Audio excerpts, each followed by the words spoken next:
ইতিমধ্যে পয়লা বৈশাখে কৃষক আনন্দ মেলা উদযাপিত হয়েছে।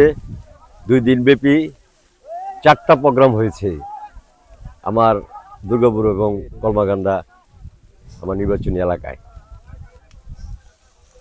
কৃষক আনন্দ মেলার পর আমি অতীতেও আমি কৃষকদের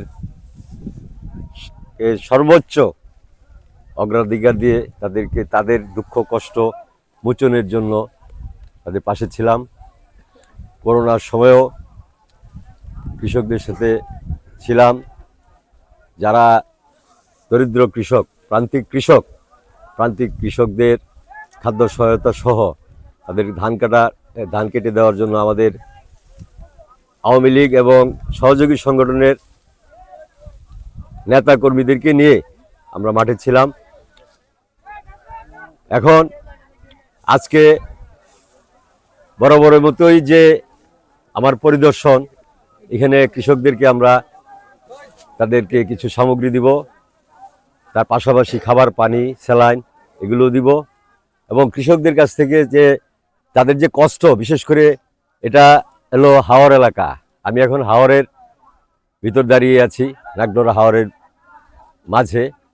এখানে থেকে ধান যে উৎপাদন করার পরে কৃষক যেভাবে পরিবহন করে, অনেক কষ্ট, কোনো রাস্তা নাই, তাদের ঘাড়ে নিয়ে যেভাবে যারা ক্ষেতের আইল দিয়ে নিয়ে যায়, তারা অনেক সময় ব্যথা পায়, পড়ে যায়, অনেক কষ্ট।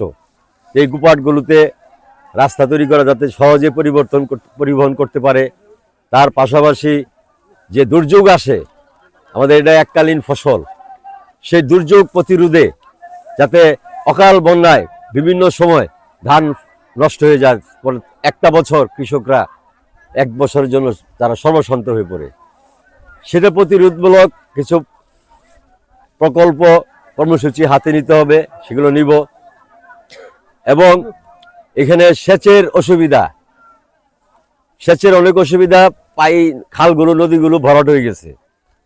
এগুলো খনন করলে এখানে যে ভূপরিস্থ পানিটা সংরক্ষণ থাকবে, সেই পানিটাকে ব্যবহার করে কৃষক সহজে সেচ সুবিধা যেভাবে পেতে পারে, সেটাও প্রকল্প নেওয়া হবে। তাতে করে তাদের উৎপাদন খরচ, তাদের এই মেশিনের প্রয়োজন পড়বে না।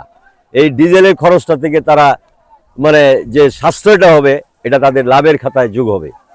আর পরিবহনে যে ব্যয়টা হয়, এগুলো এই রাস্তাগুলো করে ফেললে, গুপাটগুলো করে ফেললে এবং এখানে যদি আমরা ডুবো সড়ক করতে পারি, কিংবা যেভাবেই হোক, যেটা পরিবেশ সহায়ক করতে হবে, যাতে পরিবেশের ক্ষতি না হয়, বায়োডাইভার্সিটি যাতে অক্ষুণ্ণ থাকে, জীববৈচিত্র্য যেন সংরক্ষণ থাকে, সেভাবে নিতে হবে। এবং রাস্তা করলেও আমাদের এখানে মাটির উর্বরতা শক্তি নষ্ট হতে পারে এই রাস্তা যে নির্মাণ সামগ্রী, এগুলোর মাধ্যমে, এটাও বিবেচনায় আমরা বিশেষজ্ঞদের সাথে কথা বলবো। তো এখানে কৃষকদের অনেক সমস্যা, সেই সমস্যাগুলো জন্য আমরা কৃষি বান্ধব, আপনারা জানেন মাননীয় প্রধানমন্ত্রী জননেত্রী শেখ হাসিনা একজন কৃষি বান্ধব প্রধানমন্ত্রী হিসেবে সারা বিশ্বে উনি প্রশংসিত। এবং ওনার নিজেরও একটা আমার বাড়ি আমার খামার আমার বাড়ি এমন একটা প্রকল্প আছে, যেখানে কৃষকদের সাথে সমবায় করে উনি ওনার যে কৃষি প্রতিশ্রুতিতে প্রাপ্ত যে কৃষি জমি, তাদের সাথে অংশীদার ভিত্তিতে উনি এই কৃষির সাথে জড়িত। এটা আমাদের জন্য অত্যন্ত অনুপ্রেরণাদায়ক। এবং আমাকে মাননীয় প্রধানমন্ত্রী বলেছিলেন যে তুমি আমার প্রকল্পটা দেখে আসো। আমি প্রকল্পটা সরজমিনে দেখে আসছি। ওটা থেকে অনেক অনেক আইডিয়া, যে উনি কত দূরদর্শী এবং কত বিজ্ঞ, এবং উনি যে কোনো মেধাদীপ্ত বিরল প্রতিভার অধিকারী একজন শেখ হাসিনা, তা সত্যি বিস্ময়কর। সেটা থেকে আমাদের অনেক কিছু আমি জেনেছি, আমার জ্ঞান বৃদ্ধি পেয়েছে। সেই জ্ঞানটাকে, সেই অভিজ্ঞতাটাকে আমি আমার নির্বাচনী এলাকায় কাজে লাগাবো এবং কৃষকরা অনেক উপকৃত হবে আশা করি। এবং আমাদের এখানে আমি ইতিমধ্যে আপনারা জানেন যে অনাবাদী জমিগুলোকে আবাদি করা, এগুলোতে আমি প্রকল্প হাতে নিয়েছি।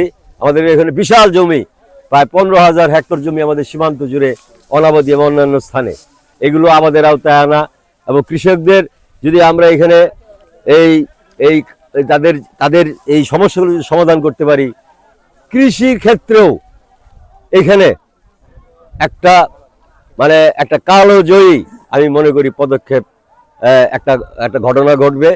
এবং কৃষিতে এখানে একে তো আমরা কৃষি উদ্ধৃত এলাকা, এখানে যদি আমরা আগাম বন্যা প্রতিরোধী যদি সেই কর্মসূচি নিতে পারি, তাহলে এখানে কৃষি ক্ষেত্রে আমাদের যে মাননীয় প্রধানমন্ত্রী খাদ্যের স্বয়ংসম্পূর্ণতা অক্ষুণ্ণ রাখা এবং এটাকে আরো বৃদ্ধি করার জন্য ওনার যে চিন্তা চেতনা পরিকল্পনা, সেটার অংশীদার হয়ে আমরা যদি এভাবে কাজ করতে পারি, তাহলে এখানে কৃষি উৎপাদনে আরেকটা বিপ্লব ঘটবে। এখানে আপনারা দেখছেন এই প্রচন্ড রৌদ্র, কখনো কখনো 40 ডিগ্রি 41 ডিগ্রি 42 ডিগ্রি মানে পর্যন্ত এখানে তাপমাত্রা উঠে। এই কাঠ ফাটা রোদের নিচে কৃষক সারা দিন যে পরিশ্রম করে, এই পরিশ্রমে তাদের বিশ্রাম নেওয়ার কিংবা একটু আরাম করবে, একটু ছায়া পাবে, এই ব্যবস্থা নেই।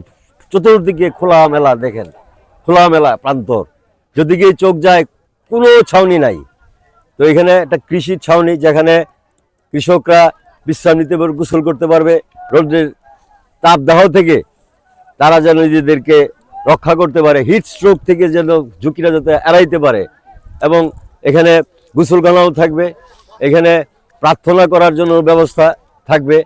পাশাপাশি যে আমাদের এখানে বজ্রপাতে অনেক দুর্ঘটনা ঘটে, প্রাণহানি ঘটে, এখানে এই বজ্র নিরোধক দণ্ড একটা নির্দিষ্ট দূরত্বে এ থেকে যেন এই অকাল মৃত্যুগুলো আমাদের কৃষকের প্রাণ যেন ঝরে না যায়, সেজন্য আমি ব্যবস্থা নিব।